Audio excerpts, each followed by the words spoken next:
back out by Jamie Baker. Yushkevich wheels it back in. Lindros lost. Archibald takes him out of the play. Up with it is Recchi. Walks in front. Shot one, knocked down. Rebound, score! Lindros!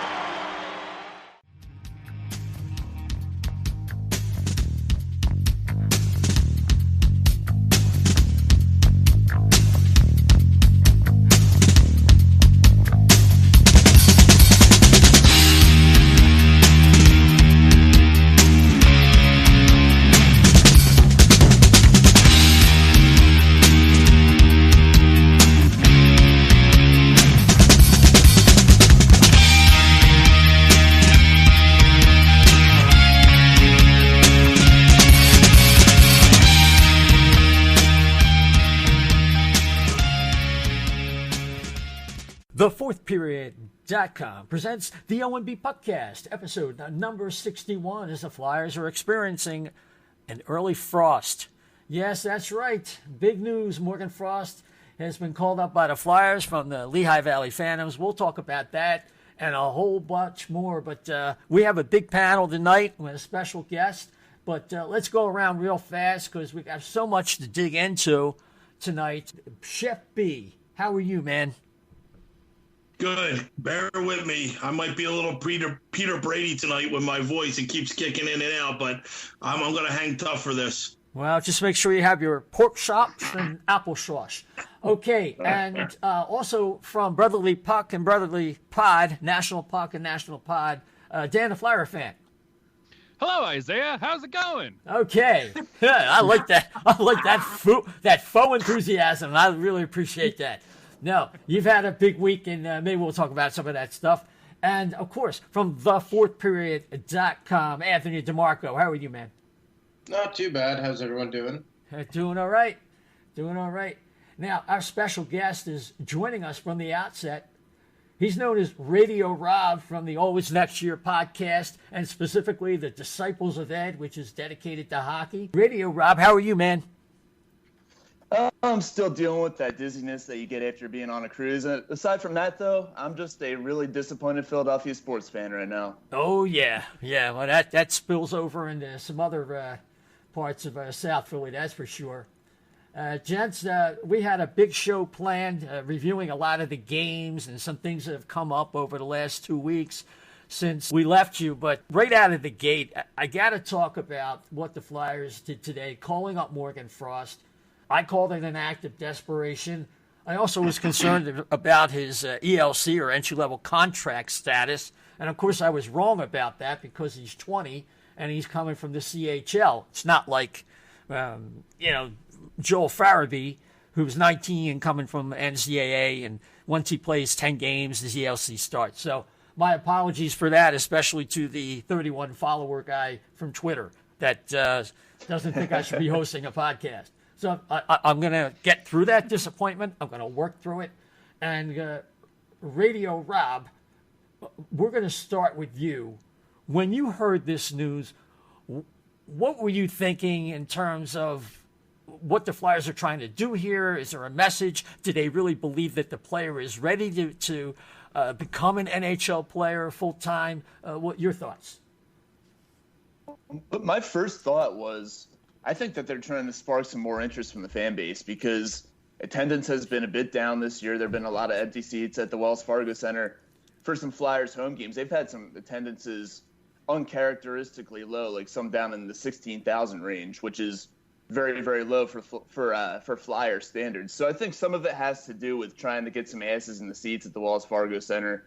Being the case, so the timing, if that was the case, will be a little bit odd with the next two games coming on the road. I think they're also trying to spark the team a little bit because the offense has sputtered over the past few games. And Morgan Frost, he's performed well. He's got 12 points in 16 games at Lehigh Valley this year. And we all know how much he's lit it up in juniors over the years. I think that they're going to try to mix things up and hope that he can give the offense a bit of a spark as well. Yeah. And Dan, we've talked about on our previous podcast, and you on Brotherly Pod, you go to the games in Lehigh Valley. You watch them when they're not at home. So you have an idea, a good handle on where Morgan Frost is in his game. What are your thoughts? I'm not surprised that the call-up happened. I figured that's kind of where this was heading, given that nobody on the team knows how to score a goal at the moment. So, I'm not surprised they called him up. I still don't think he's ready in terms of making the leap fully. I think Farabee looked amazing when he was with the Phantoms, got called up. He has a couple tricks up his sleeve, but he's obviously not blowing the doors off. And I think we're probably going to see, a step lower than that from Frost.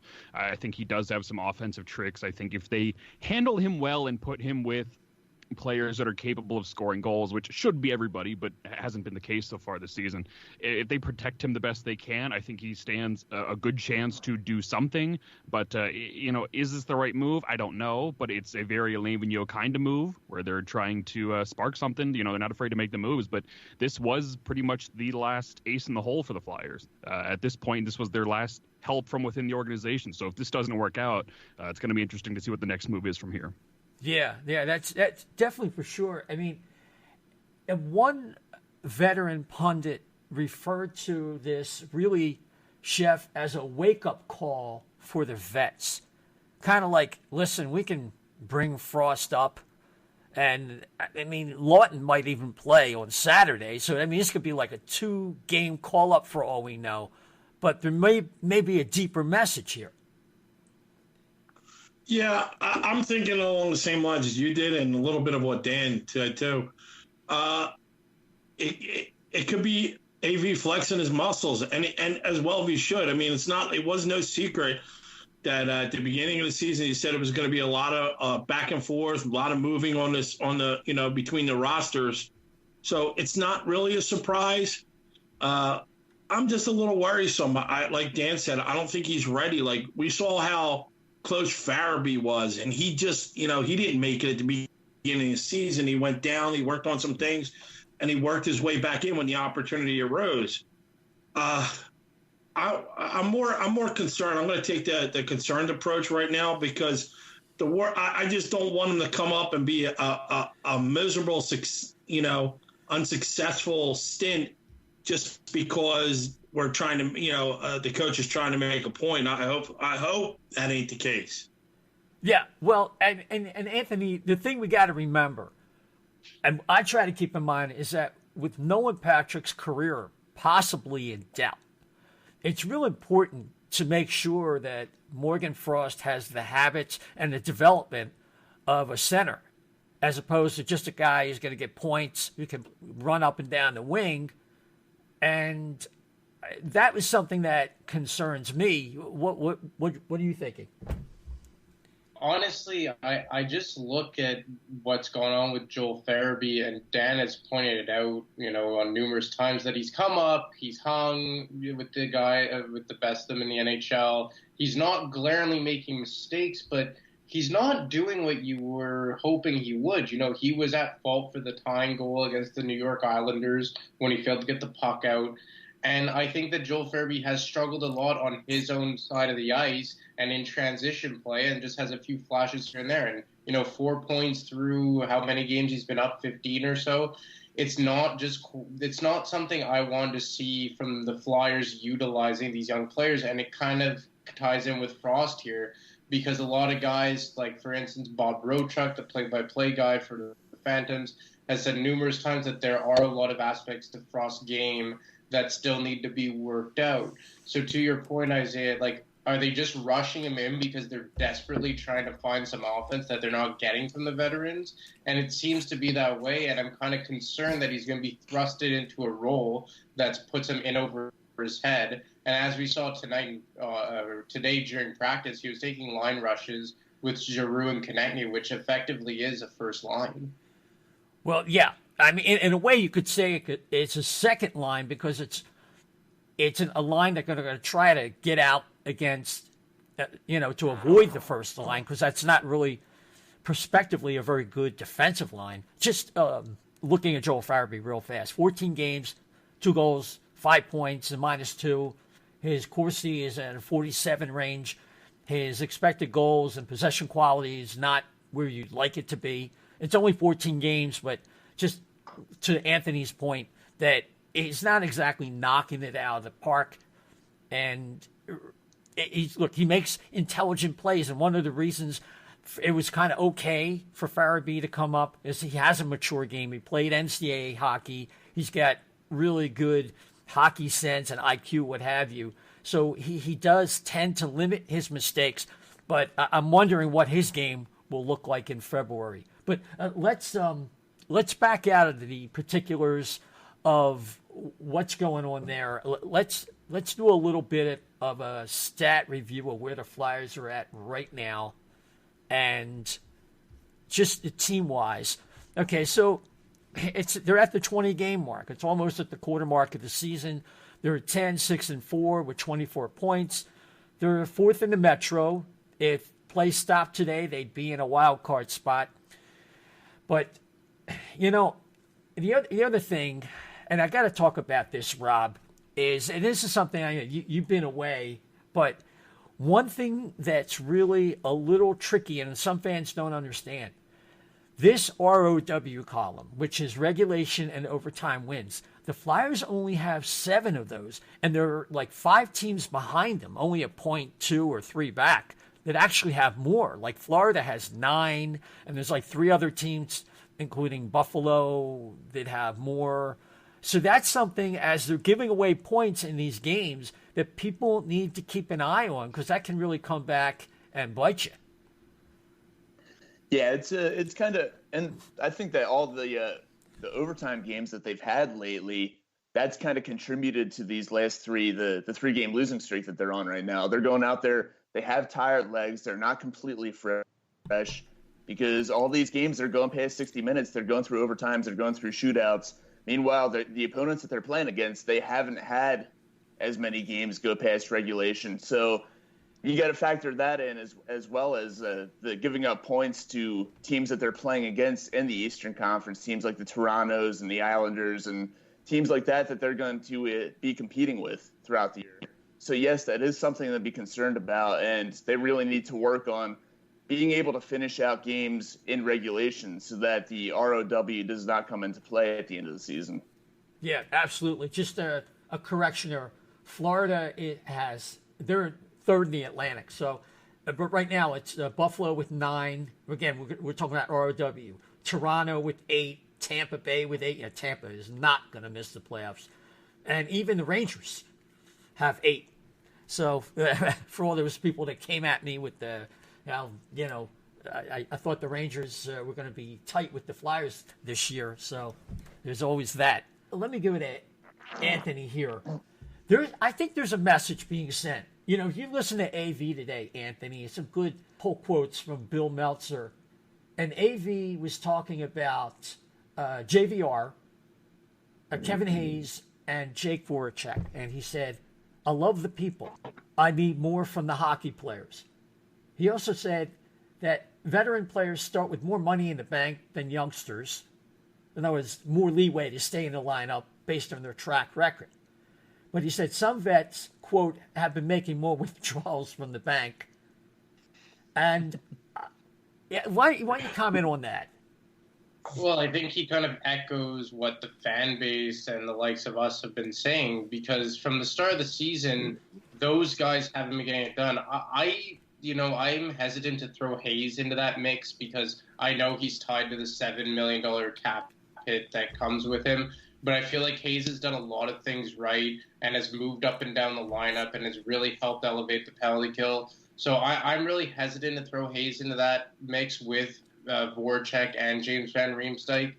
But if you want to just group them in as a whole, is that even when the Flyers were winning games, when they were on that 5-1 stretch, it wasn't because of James Van Riemsdyk. It wasn't because of Jakub Voracek. It wasn't because Hayes was contributing offensively, although he was defensively. It was because of, the Konechny, Couturier, Lindblom line, Giroux finding his footing, Michael Raffl playing excellent no matter where he was in the lineup, Ivan Provorov and Matt Niskanen carrying their weight. So it's not like they just slumped in these last 2 bad games that the Flyers played in. Like, no, Voracek and Van Riemsdyk have not done enough on a night-to-night basis or a period-to-period basis to help this team win. They have been non-factors for the most part. And, the Flyers this season, they've lost a lot of games where they were one play away that could have been, executed by a star player from, getting a win. Like against the Islanders, they got pushed to overtime. They could have won that game if, Voracek stepped up with a big play. Against Ottawa, I was at that game. They had a 4-minute power play to end the game. It took one big play from a star player to at least, salvage a point. But, the Flyers are losing a lot of games right now because these star guys that carry big cap hits are not doing what was expected of them. Yeah. I mean, if you look at it from a more analytical standpoint, and just for example, Dan, expected goals. JVR is right there with Konechny. He's not burning. In other words, he's generating high quality chances. They're not going in right now. And Hayes is right there with Lindblom. Same deal. In fact, a little bit higher, but they're just not going in. But you know who's laying in the weeds and doesn't seem to be helping in virtually any way on the ice is Jake Voracek. I mean, I'll give him credit for he's really good with zone entries, particularly on the power play. But other than that, that seems to be the player that most of the fans have honed in on, and I think the stats kind of back that up. I have. It's been a lot of years since I've been a Jake Voracek fan, and I think it's just a matter of he's getting older, starting to get a little more lazy with the play. I don't know if you're already blocked in this site, but you're going to be blocked after this one. But it's just I don't like him. He's just he's supposed to be your second guy, ideally, on the roster behind Giroux, and he's just not. He's lost a step. He's getting older, and at this point, I just don't know what there is for him. That contract sucks. The age sucks. He's not producing enough offensively to make it worth it. And sure, his defensive play is fine. His zone entries are fine, but you need more than that from a guy like Voracek, especially when Kevin Hayes essentially came in and played a great defensive game without him. So I don't like Jake Voracek, and sooner or later they're going to need to do something with him because he is not contributing to the cause anymore. Yeah, other than, like I said, I think he really does help with those zone entries. But, I mean, you don't get paid 8.25, whatever it is, for zone entries. Just a little statistical wrap-up. The Flyers really have improved on the PK, 84.2%. That's good for 8th in the league. But the power play has dropped to 13th at 20.8. So there's some issues there that we got to talk about. Certainly, Jens, as we move along, Chef, the other thing people talked about from the other night was Phil Myers. You know how we got all excited? And it's kind of germane talking about Farabee and Frost. Phil Myers came out like a house of fire and played very well. He had goals in 3 straight games. But then his play kind of fell off a cliff the last 3-4 games, and he was sat versus the Islanders. Robert Haig works in. And frankly, I don't have a problem with that. AV said he might have been responsible for 9 scoring chances versus Ottawa. I think it's okay to sit a young kid down and do a reset, then get him back in the lineup. We know the talent is there with Phil Myers. But these are the types of situations you run into with these younger players. And I wouldn't be surprised if Farabee is in a similar situation. Already was like kind of at the end of one period. In the third period, he got 1 shift versus Washington. He kind of hit a wall.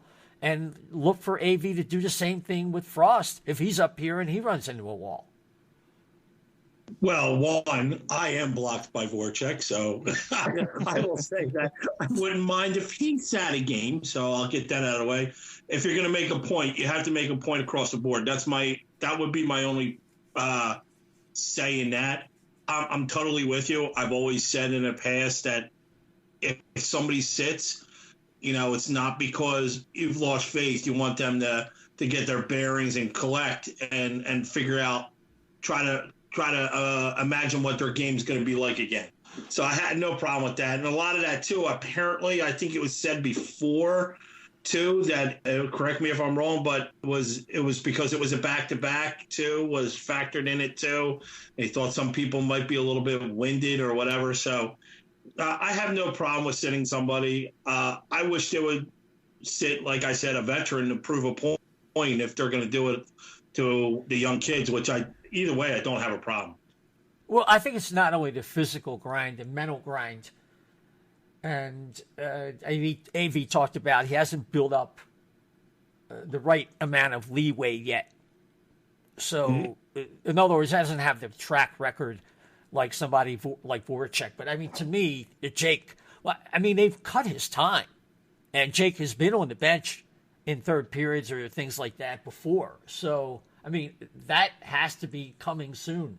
Rob, while you were away, we got word that Nolan Patrick had made a certain amount of progress and looked to maybe be within a couple weeks of a conditioning assignment, and then he had a setback, and now he's back to square one. And I think the loss of Nolan Patrick is a big factor behind the idea that Frost and Farabee are even with the team. Your thoughts? Yeah, I think that's definitely got something to do with it. They definitely weren't anticipating Nolan Patrick having the issues that he has had.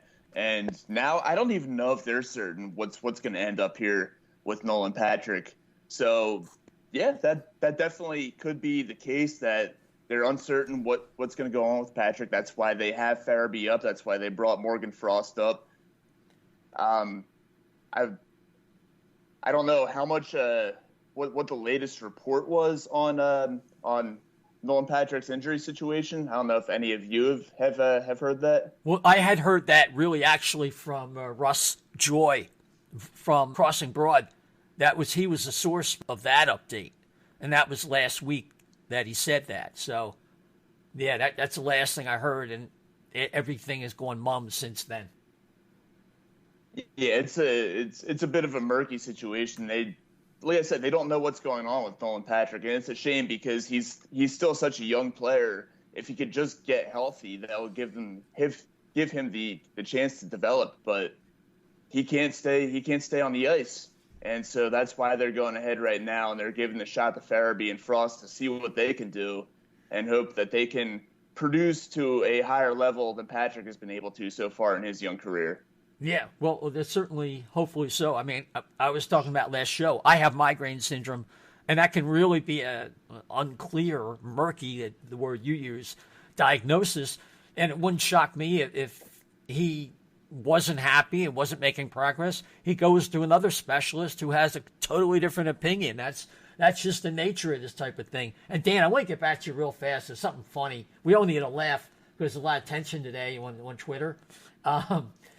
What about the Headstrong campaign that the NHL is running and the Flyers have representatives, and Voracek's part of the Headstrong campaign, which is to promote mental health, was the importance of sleep.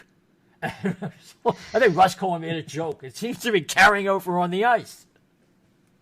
Yeah, I haven't followed this too closely, but it's ironic that you're going to talk about Voracek and being sleepy. That's just caught my attention. Of all the players. Yeah, of all the players, he's got that sleep nailed down real well. And if you're not sure, just tune in tomorrow night.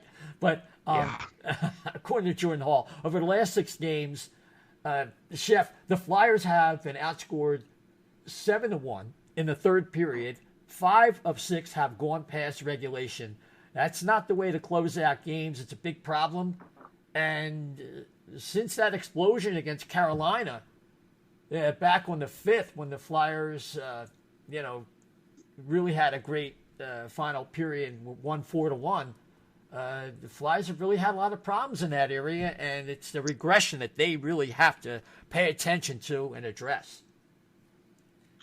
Yeah, I think it's also it's probably a lot of things, but I think the main factor, I think Bill Meltzer pointed out, they had 9 games in 16 nights, and I think they were in Canada twice on 2 separate times. So, and that's going to take a lot. That's a lot of traveling. It's a lot of interrupted sleep and all that.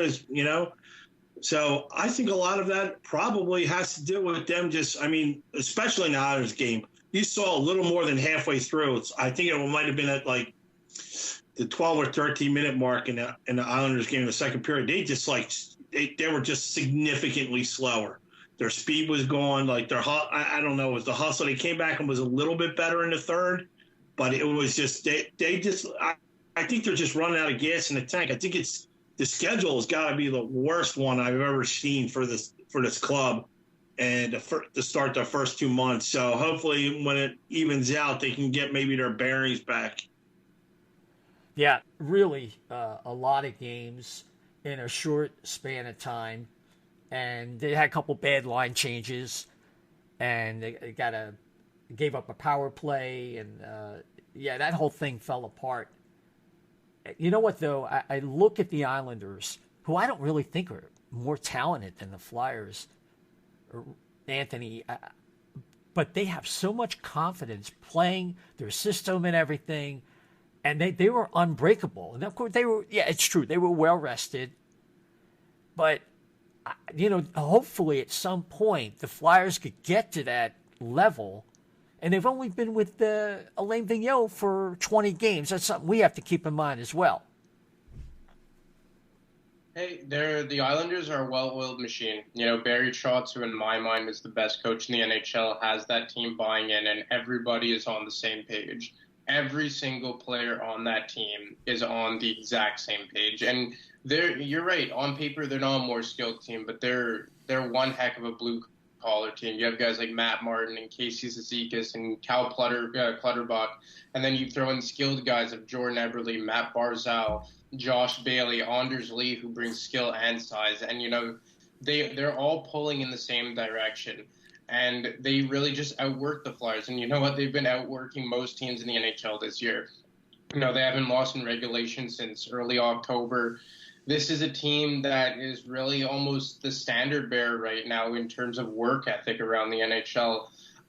I think the Flyers are trending in that direction. I like what I see a lot from their depth players. I like what I'm seeing from their defense, especially their top guys in Provorov and Niskanen, even more so guys like Sanheim and Braun. And, they're just waiting for their stars to pull in that direction too. And it's a star-driven league. And the Islanders would not be winning games if Matt Barzal and Anders Lee weren't pulling their weight. And that's where the Flyers are at right now, is that they have a lot of structure to their game. Their depth guys are working hard, but their stars are just the guys that are dragging them down right now. And that's the difference between the Flyers being an everyday, middle of the pack team and an upper echelon team. I just want to throw something in real quick here. Out of the first 18 games for the Islanders, 12 at home, and out of the 6 road games, only 1 outside of the Eastern Conference, and that was in Winnipeg. Yeah, and in contrast, the Flyers just completed on Saturday night their 9th game in 16 as part of a 16-game and 30-day gauntlet that November offers as a challenge. So, Rob, that's a really good point. There's a very stark contrast. So, again, we can't do a one-factor analysis on why the Flyers are doing poorly versus what the Islanders are able to do. You have to look at the big picture. Of course, it's results-driven business. And, Rob, while you're there, a lot of this, it does concentrate, though, on 3 players. Hayes, Voracek, and JVR really have had a tough time. More to the point, if you look at some long droughts, Hayes, Raffle, Ghost have no goals in their last 11 games. And Hayes has had no points and is a -8 over his last 10 games. Voracek has been stuck on 199 career goals, has no goals in his last 10 games. JVR's 1 goal in his last 11 games. So, I mean, at the end of the day, no matter who they call up, if their high-salaried veterans aren't getting the job done, they're sunk. Yeah, it's a tough situation right now, and that all those key guys that you just mentioned, they're supposed to be scoring goals and putting up points for this team, and they're just not doing it right now. Giroux and Voracek, the 2 guys who you expect to be at the top of the scoring list, they're both on pace for less than 60 points this season. They're both at 13 points through 20 games. Van Riemsdyk, even worse. He's only got 9 points. And, yeah, Kevin Hayes still stuck on 7, which he had at the 10-game mark. He still has at the 20-game mark. So, yeah, and Couturier, even, you could consider him as well. He's got 6 goals, 9 assists in 20 games, which isn't as bad, but it's not quite at the level, at least goal-wise, that you would expect from him at this point. So, yeah, those are the guys that they really need to step up. And those are the guys, I mean, you can't rely on the young guys to get it done. You can't rely on Farabee and Frost. Connecting and Lindblom have been great, but are they going to keep it up? You really need the veteran guys, the big money guys to get going if you're going to sustain any sort of success this season. Absolutely. If TK or Lindblom, are here and are, maybe not going to make the 70 or 80 point pace that they're on, but they've arrived, and they're going to be 60 and 50 point players, say, respectively, which I think most of us here would be very happy with that. They're still going to run into a wall. They're still going to have slumps like any players. This is where these other guys really have to step in and do the job. So let's just take a look at a couple of these affairs. Flyers are on a bit of a point streak when they took care of Carolina 4-1. They beat the Habs at home in a shootout. Again, they gave up points at the end of the game. And they reversed the earlier shootout with Toronto from prior week, where they won that game 3-2, and versus Boston on the road. So things were trending positive. But then I think that big trap game came in, and Chef, that Ottawa game, after like the first 10 minutes, it was mostly all Ottawa till like the third period. The Flyers had trouble mustering any kind of offense, and it was such a boring game to watch. And it's clear that Ottawa's just playing to a certain par, and if the Flyers wanted to, they could have exceeded that, but no go, not that night. Yeah, that was a tough one to watch.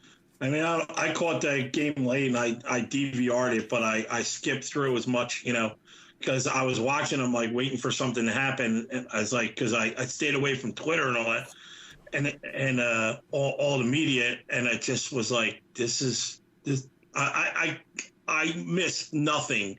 Skipping ahead 30 minutes. I think I finished the second period in like 7 minutes because I just kept skipping because nothing was going on.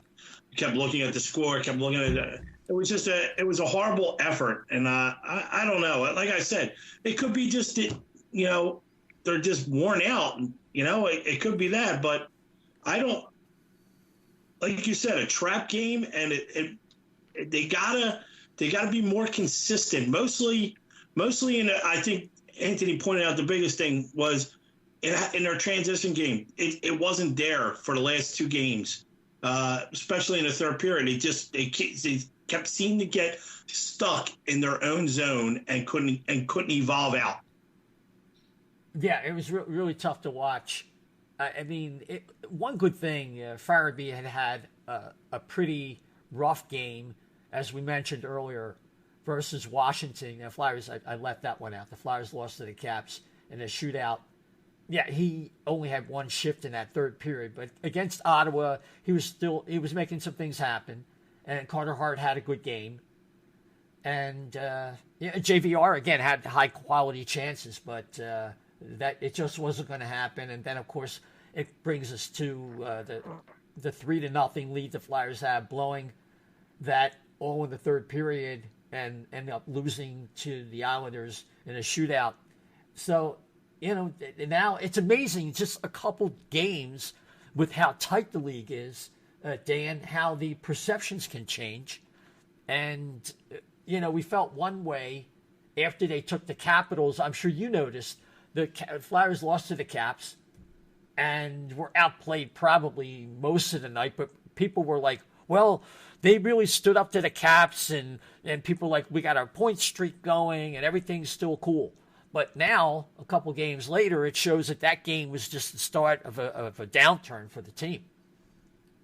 Yeah, And, they played well throughout most of these games. Again, taking the Leafs and Bruins to a shootout is great considering where they are in the league. But, the fact that they've had trouble pulling the trigger in regulation, and the fact that most of these games, they're only scoring 2-3 goals.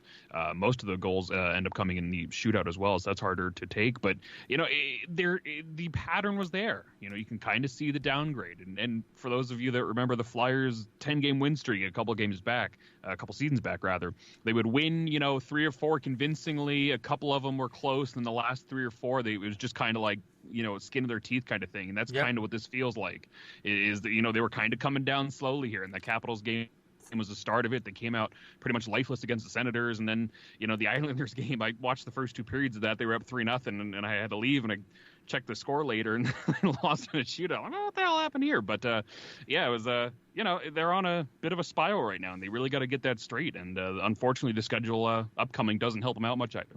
No, it doesn't. Just real fast before I get to you, Anthony.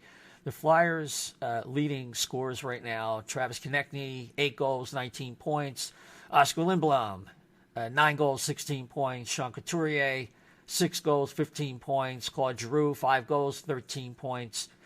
Ivan Provorov leads the defenseman, 4 goals, 13 points. Jake Voracek, 4 goals, 13 points. All have played in all 20 games. And, of course, JVR also with 4 goals, 9 points.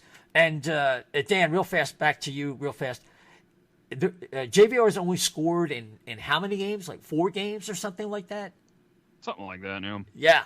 So it's like when Jake has been on, great. If not, see you later. He's deep in the headstrong campaign. But 10 of those points came in 4 games. 4 games. There you go. So Anthony, Matt Niskanen takes a maintenance day, and that kind of brings me back to AV a couple days ago, talking about with the lineup right before the Islander game, who would dress, who would not. It looks like right now Niskanen's battling through something. The Flyers, he's been one of their MVPs so far as we go a quarter of the way through the season. We have to hope that there's nothing more to it than just a day off could really make a difference for him. Yeah, I wouldn't read too much into it until something else comes of it. He is a player in his early 30s, and sometimes you got to monitor guys who are playing as many minutes as he is. But, Matt Niskanen has really brought a newfound life to that back end, which is kind of, ironic seeing as how old he is. But he's brought a presence there that I haven't seen, or the fan base hasn't seen, since the early days of Mark Streit, or even the more so Kimmo Timonen, a veteran who can, still hang in the top 4, in this circumstance, top 2. He plays in all situations, which was even more than Mark Streit did on the penalty kill, and he's really helped insulate Ivan Provorov. Provorov has had his hiccups, but he, at least in my mind, has been far and away the team MVP this season, playing near 25 minutes a night in all situations. And a lot of that, I think, can be accounted to because of Matt Niskanen, who has given him his best partner since he, broke into the NHL when he was playing his early years with the likes of Andrew McDonald and Robert Hagg and with Shane Gostisbehere. Now he finally has a veteran out there who can help him out in all areas. So, yeah, I really hope that this isn't anything more than just maintenance day for Matt Niskanen, but until I see otherwise, I think it is just that. Yeah, we certainly have to hope that's the case. Rob, I want to shift the focus here. There was an article in today's Athletic out of Calgary, and it talked about whether it was time for the Flames to move on from Johnny Gaudreau. I don't know if you had heard this. That I'm just curious. I know we're going to have fun with this. The Flyers Twitter is going to have a lot of fun with this. But they already have. Yeah. Flyers Twitter all over it. All over it. Is there any scenario, looking at the Flyers roster, knowing their prospects, knowing that Calgary's kind of, floundering a little bit right now, kind of like NHL 500 or less, any scenario that the Flyers might have a package of players that could work a deal where Johnny Gaudreau could come back home, as they say? I would love to see it happen. Unfortunately, I don't see Fletcher pulling the trigger on it. I think he's too keen on keeping the young guys who Calgary would most likely want. I think that he wants to keep those young guys here in Philadelphia and not send a package over to Calgary in exchange for Goodrow. I think that Calgary is going to have a pretty damn high asking price for him. And to an extent, I also think that Calgary is just kind of dangling that out there to see what teams will be willing to offer. I don't think they actually are serious at all about moving on from Goodrow. I would love to see it happen. I would love to see the hometown guy come back and dress up in the orange and black, but I don't see Fletcher pulling the trigger on it. Yeah, Calgary in 23 games is 10-3, but they've lost 4 in a row. So obviously, when you're technically out of a playoff spot, what were they, Anthony? What were they, 1 or 2 in the Western Conference last year? Like the points. They were first. First, so that's a precipitous drop. I mean, you think about it. What's going on in goal for them? I mean, well, that's always been the long-standing question in Calgary ever since Mika Kiprusoff retired. But last season, I don't want to say that they were imposters in that role, but it never really felt like they were for real. And I think a lot had to do with playing in that Pacific Division that outside of the Vegas Golden Knights and San Jose Sharks has been really touch and go for a lot of years now. But I'm going to tell you this right now: they're not moving Johnny Gaudreau. And, even if they were, I don't see the Flyers being a fit because, Calgary's more hard up against the cap than the Flyers. And, they would have to be dollar in, dollar out. But I can stress this pretty confidently that they're not moving Johnny Gaudreau. But, this team's built to win now. Calgary is not built for the future. They didn't have, they've had such a little amount of draft picks in the last several years. They haven't drafted any blue-collar guys even when they have. And I just think that the Flames are going to ride this out for the rest of the season with this core. They don't really have a choice. But I just think that, Brad Treliving has always been a guy who's quick on the trigger and, is a very aggressive general manager. But I can't see a trade of that magnitude going down in, especially midseason. But, I spoke to a source before we came on that, Johnny Gaudreau is not moving, especially not this season. Now, he's got 3 years left at $6.75 million, and he's only 26 years old. Unless they got a king's ransom or something, I just don't see it. They only have $19,000 in cap space, and their goaltenders are David Riddick and Cam Talbot. And need I say any more? I don't know what they can do. And of course, T.J. Brody. You could correct me, Anthony. T.J. Brody had been on the trading block, I believe, and he just he had an incident where he had a convulsion, a fading spell, and he seems to be okay, but he's going to be out for a little while. So, yeah, they had thrown T.J. Brody around on the trade block for quite some time, trying to field the offers, maybe for some depth, forward help. But, Calgary's a team that they're not a badly constructed team, but I've always felt like they're kind of missing something.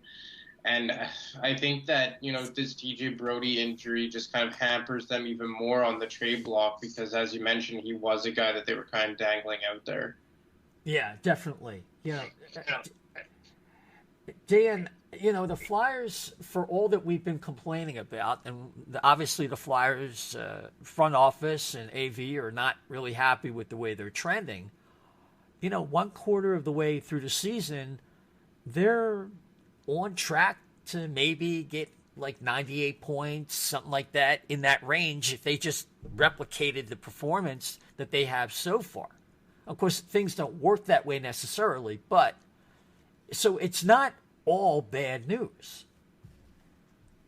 No, it's not. And that's the thing with all this stuff. There's so many glaring issues right now. But, if JVR starts finding the back of the net, if Voracek act like he cared, if Giroux kind of kicks up, connecting Lindblom keep up pace, if Frost makes a big impact, Things can turn around pretty quickly here. The foundation is in place. It's rather strong. I mean, on paper, this should be a cup caliber team, just all the talent they have. It's just a matter of failing in execution. And if they can start playing very strong hockey, which they have shown glimpses of this year, if they can do that regularly, and Le'Veon Yeo and Chuck Fletcher seem hell-bent on making that happen, things can turn around very quick, and they can, quickly cement themselves in the Metro. But until they can do that, which they haven't quite done yet, I think they're going to continue to flutter and kind of be a middle-of-the-pack team. But they could just as easily be a top gun in the East if they really, put their heart into it. Yeah. I mean, it's just, I think they need a little bit of luck with injuries. And Chef, I'm going to get to you in a moment. I want to go back to our guest, Rob, and just ask you if they go through another 10 or 15 games and are kind of where they're at now, inconsistent, not getting the performances they want from some of these higher price guys. How desperate do you think the Flyers are going to be to make a move to get into the playoffs and finally break that streak, to get into the playoffs and win a round, give the fans something to look forward to? So how aggressive do you think Chuck Fletcher would be? Oh, if that's the case, then I think they will be aggressive. I think if the Flyers continue to just tread water and not really break out over the next, I'd say I give it 15 to 20 games. I give it right up to about the midseason point. If they kind of just tread water and don't go on a run between now and then, I think you're going to start to see some names on the trading block. You might see Gostisbehere on the trading block. You might see Voracek on the trading block. You might even see Drew on the trading block. I don't think it's likely, but it could happen. Yeah, if they continue to play mediocre to average hockey up until the midseason point, then yeah, I think there's going to be a little bit of desperation in the front office to make something happen and try to do something to spark this team and get them going moving forward. Yeah, I could see that. And give credit to Shane Gostisbehere. His last 3 or 4 games have been better. He's getting gradually a little bit more time, inching up there a little bit, Chef. So that is only augurs well if the Flyers do offer him up as a trade chip. But I think the problem with some of these guys like Voracek is the only scenario you could see them moving is I'm going to trade your problem. I'll take your problem if you take my problem, like Jamie Benn kind of trades and stuff like that. Another player who's not really playing well, has a boat anchor contract with a no-move clause. The scenarios don't look very promising to make those kind of deals. Yeah, it's so funny you bring up Jamie Benn. That I just checked on Cap Friendly. I was thinking about this, almost the same exact thing. And they are quite possibly, they have a projected cap space, $815. They couldn't even, they're lucky they can pay for their pucks, I guess. So, but... wait. I have an idea. If we're all willing to chip in to give the Dallas Stars, right? Do a GoFundMe for the Dallas Stars cap space. We could add to it, maybe make a deal go. I'm sorry. Go ahead, Jeff. Just take Jake then.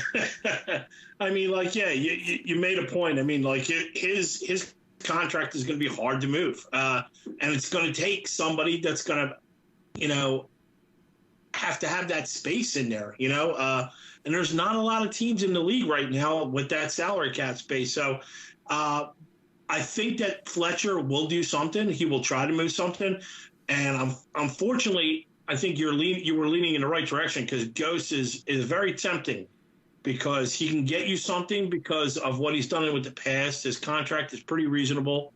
And, it's got good terms left on it. 3 years left, I think, and so he looks appealing. And if you're going to go for broke, then I think he's the way you're going to go. The Flyers fans are going to find that out. Right. Well, let's take a look at that. He's got 4 more years on a deal worth $4.5 million per. He's 26. And if he does start playing better, but not well enough that the Flyers want to keep him, I want to dispel a myth about Shane Gostisbehere, though. There's people out there saying that he had one good year of 65 points. I mean, in 64 games, he had 46 points that rookie year. He was pretty dynamite then, too. So that his points per game is pretty impressive there. And, it's just he's got to pick it up, though, under AV if he's going to be a trade candidate or just, be happy with his overall ice time or things like that. And I think that kind of brings us to, trying to be creative. Dan, what other players in the Flyers lineup might be movable for any other players that you would think of in the league that address some of the Flyers' needs right now?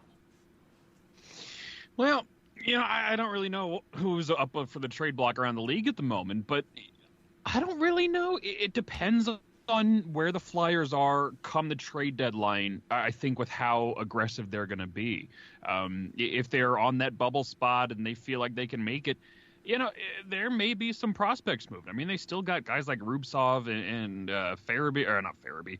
Who the hell is it? Vorobiev down there, that do have that kind of potential still that you can throw in a deal, try and get a rental depth player that may come in handy later. I think most of the big moves, if they do move Voracek, it probably won't be till in the offseason anyway, just to help with the cap compliance. But, they do have some prospects available right now with the team that are with the Phantoms and some depth options here. I don't know how realistic Shane Gostisbehere trade is during the season either, but they do have the options there if they feel like they can pull the trigger on a big time player to make it happen. But it's just a matter of whether they will or not. But I think this regime, the Chuck Fletcher regime, will be more tempting to make a big trade if necessary than Ron Hextall would have. Yeah, I don't think there's any question about that whatsoever. I mean, they've already made a lot of moves internally, and I think with the Frost move, they've kind of maxed out what they can do with significant players. So, yeah, I think that's where they're at. And, of course, Anthony, being from the fourthperiod.com, this is kind of like your bailiwick. Anything else? What? Bailiwick? Yeah. What the hell does that mean? Like your area of expertise or your bag. Huh. Is that like I've never heard that before. All right. I thought he was bringing up Bailey from last year again. I'm like, please, enough. No, bailiwick. Huh. Yeah, we gotta. Well, I learned something today. Yeah. So did I. Bailiwick. It's the area over which a bailiff has jurisdiction or branch of knowledge. So there you go. Just look that up just in case I misused it, and I did not. So as I was saying, Anthony, this type of thing is let me use the thesaurus here, under your jurisdiction, your authority, your municipality, your bailiwick. I like the first word best. Anyway, what other players on the Flyers might be of interest or vice versa?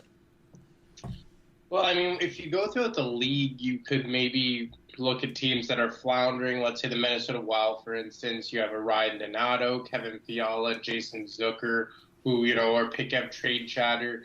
You look to the Ottawa Senators, I've been a big proponent of Jean-Gabriel Pageau maybe being of interest to the Flyers. The Detroit Red Wings have some defensemen on expiring contracts, one of which being Alex Biega. But from a Flyers standpoint, when teams look at them, they are obviously going to look at the defense. And guys like Travis Sanheim and Shane Gostisbehere will pop out in terms of that. I don't know if the Flyers are willing to move on from Shane Gostisbehere midseason, because even though he himself has disappointed, the Flyers as a whole defensively look pretty good, and as good as they've been in close to a decade, at least since the Pronger days. So even though Gostisbehere is underwhelming and underperforming, having he and Justin Braun on a third pair is a luxury. So if you were to look at the forwards, obviously you cancel out the likes of James Henry and Jakub Voracek.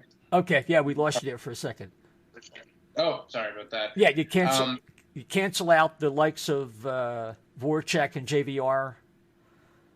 Yeah, well, you come out to you basically land at JVR and Jakub Voracek in terms of pieces on your roster. And you just have to think that JVR is the more likely trade target for other teams just based on term left on the contract.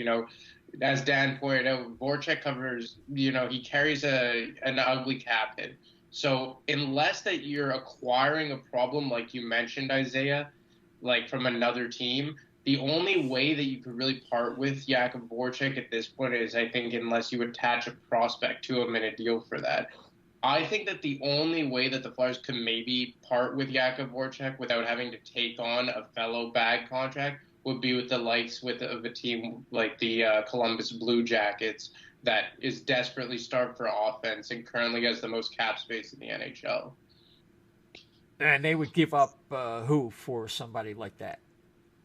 Well, I think the name would be Alex Venberg because, he desperately needs to change the scenery. And, he showed promise early in his career, but now he's kind of hit a wall. I believe he's 26 years of age, carries a cap, hit a $4.9 million for, I think, 2 seasons beyond this one. I could be wrong at that.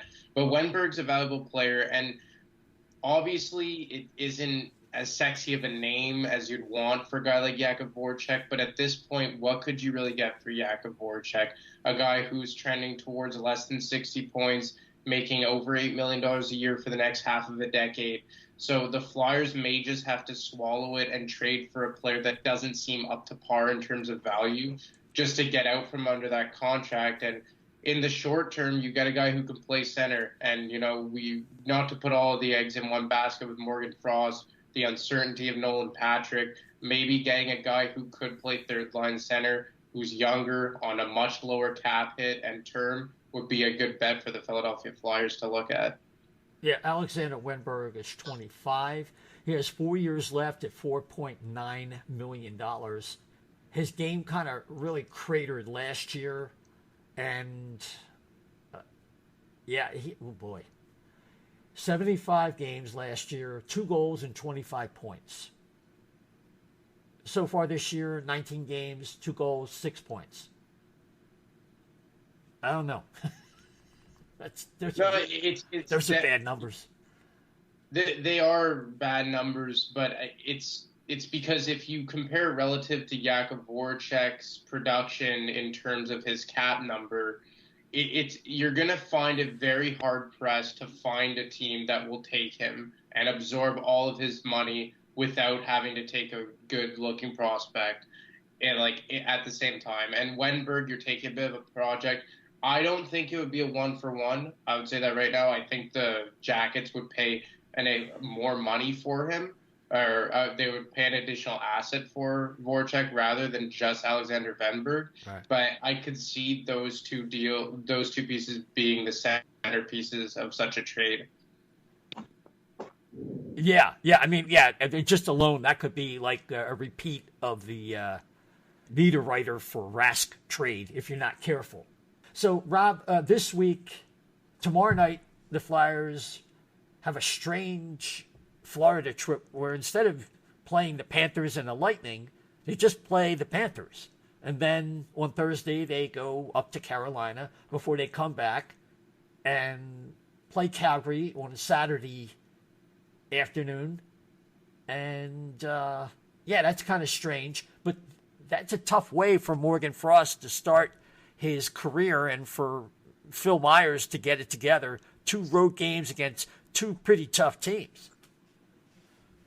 And also 2 places where the Flyers historically have not played very well, down in Florida and down in Carolina in Raleigh. So, it's and also 2 teams that the Flyers are kind of jockeying with for playoff position as well. So a couple of big games right there. It's going to be kind of a baptism by fire situation for Morgan Frost to see what he can do, if he can help elevate the team and help them win these 2 games here. It's not exactly a home game against a bottom feeder opponent where maybe they would be willing to let him out there a little bit more. But it's an interesting situation. Like I said, usually you see these guys brought up before a home game. So it's interesting that they brought Morgan Frost up before a pair of road games as well. I think that speaks to a certain level of desperation.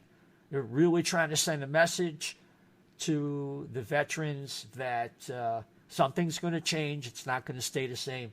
The Florida Panthers are 10-5-5 for 25 points. Carolina is 12-7-1, also with 25 points. And the ROW, regulation and overtime wins for Carolina, is 11 versus 7 for Florida. So they're all in the mix. The Flyers are 24 points, and they're right in tied for Florida with those ROWs. So it's going to be a tough. It's been tough. The whole thing has been a challenge for the Flyers, and they're 16-30. So it'll be very interesting going forward. I think, gents, we've covered a lot of material and a lot of stuff for people to consider going into tomorrow's game. I just have to hope that the Flyers are going to play well in these next 3 games so we can be more optimistic going into the Christmas holiday. Any final thoughts? Dan, the Flyer fan. I just hope Frost looks good during his debut. I hope, I still don't think he's ready, but I hope he come in. I hope they give him the proper protection that he needs to succeed right out of the gate. Yeah, I mean, it's the thing with Frost. The points have been there. The problem is his play away from the puck has been an issue. It's something Dave Isaac wrote a whole article about, and quoted in that article is Scott Gordon and also Chuck Fletcher. You see swings in his game, and he's good. Again, like I said earlier, we want to make sure he is well developed as a center. I don't want to see him as a winger with G wanting to get back to wing and Nolan Patrick's career kind of, a little fuzzy for this year at least, if not more, going forward. So that's something that we got to take a close look at. Just, Anthony, just looking at the lines before a final statement. Right now, it looks like Frost between Giroux and Konechny, Hayes between Voracek and JVR, Couturier with Farabee and Lindblom, and Raffle with Pitlick and Andrioff. And defensively, it's hard to tell because Niskanen had that day off. But the pairs were the same, if I recall correctly, other than the, Niskanen being out. And the other thing also was that later in practice, that Voracek was replaced on the first power play with Frost. Wonder if there's a little message sent there. I would hope so, because I know he's good at getting the zone entries, but once the Flyers are set up, Voracek is absolutely brutal in the offensive zone on the power play. But I mean, I hope that Frost does well, but I've been very adamant about this. I stepped to this when they called up Farabee, and it proved to be true. I don't think it's going to mean much unless that Hayes, JVR, and Voracek wakes up, because I don't expect Frost to come in, set the world on fire. I'm very skeptical to see him play, given all the reasons you just mentioned about how there are a lot of peaks and valleys in his game right now. We'll see what he can do with Giroux on the wing. It's a good line mate to play with in your first NHL game, but I really don't see much changing on this team unless those aforementioned guys, especially Voracek and JVR, get going here, because the Flyers cannot sustain this level of play with just, 4 or 5 forwards contributing every night. They need their big boys to get going and really carry the load here for this team. Yeah, absolutely. Not every prospect is elite, nor is every prospect ready. Wink, wink, nod, nod. Anyway, Chef, your final thoughts. My final thoughts is along the same lines. I hope he does well. Again, I want him to do well. I have my fears for everything you mentioned and away from the puck, But I notoriously stopped skating. I think was one of the scouts on him. So, but all in all, I think most importantly, over the next 3 games here, some tough teams. They got to win in regulation, at least 2 of those games in regulation. If you're going to do it, win it against the Panthers and the Hurricanes. People in your conference, just get the games in a win. That's all. Yep. Well, yeah. Regulation, overtime. By the time you get to overtime, it's a crapshoot anyway. Don't that's give for sure. Points away. What's that? Yeah. Don't give the points away. Yeah. Well, that's the thing. A 3-point game. Yeah. It's not only about RWs. It's giving an Eastern Conference team points. Yeah. So definitely. Oh, and also one last thing. can we all agree that like shootouts suck? I can't stand them anymore. I'm so tired of shootouts. Well, I never liked them. I'm totally on board with that thought right there. I can live with ties. Ties are just fine. I don't care if they're bow ties. Just anything better than a shootout. Okay, that went over like a lead balloon. So let me go to you, Rob, for your kind of final thoughts and, of course, tell the people where they can find the Always Next Year podcast and Disciples of Ed and all kinds of stuff like that. Okay, well, first off, my final thought is I'm actually really intrigued to see what Morgan Frost can do for the Flyers tomorrow night. I was planning on hopefully watching the game. Now I'm definitely going to make it a priority to watch that game now that he'll be playing. So I'm intrigued. I'm interested to see what he can do out there. Was not crazy about what I saw from him in the preseason, but hopefully the regular season means a little bit different game for Morgan Frost. So, yeah, like I said, I'm interested to see what he can do for this team. And you can find us. You can find the Always Next Year podcast on Twitter at ANY Podcast. Disciples of Ed, which is the Flyers show for the Always Next Year podcast. We have our own Twitter for that now. That is at Disciples of Ed. And you can find me on Twitter at radio_Rob. Fantastic, Rob. I want to thank you so much for joining us and for your input. And check those guys out. Appreciate the opportunity. Yeah, absolutely. Anthony, let's wrap things up with your information from thefourthperiod.com. You can find me at ademarco25, and you can find my work at TFP and at the Fourth Period. Thank you, Anthony. And Shep, where can people find you on Twitter? Well, you can find me at Chef to the Left B, and then also you can find me at Steam Pub in Southampton. There almost every weekend, most nights, so come in and say hi, get a snack. Steam Pub, yeah, in Southampton. And yes, I'm Isaiah. If you want to yell at me and tell me I shouldn't be podcasting, you can catch me at Isaiah_520, ISAIAH_520. And of course, you can follow the O&B Puckcast at O&B Puck at O&B Puck.